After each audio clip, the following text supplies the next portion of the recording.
So we see the creative newsroom as really the future of communications in terms of a new model that organizations need to embrace as the media has really moved into a real-time communications environment.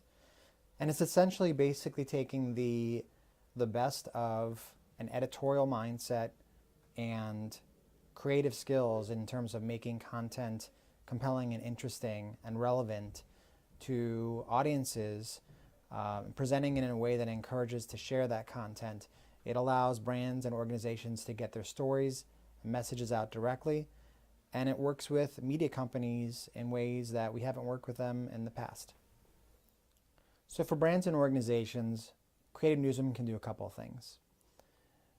One, it can actually be the catalyst for brands and organizations to actually change their entire communications and marketing process, which is very daunting, but it's a way for them to actually begin that change by putting in the people and the process and also the technology to actually be able to communicate and engage in a real-time business and communication environment.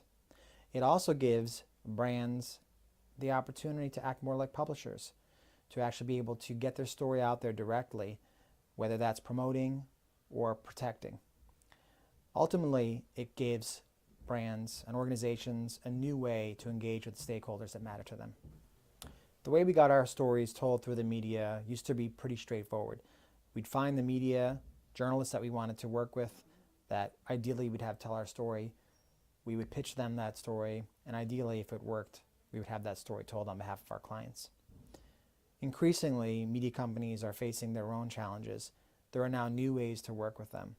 There are ways that blend paid and creative that we would have never anticipated before that require a new model to work with them. There are ways where we have to be even more creative when working with journalists to help give them assets that they can then put out there to tell our stories.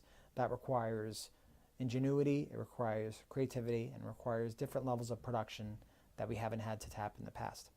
Put all these together, and there are just new ways that we have to actually tap to have our stories told that absolutely include the media, but include engaging with them in ways that we haven't done so in the past.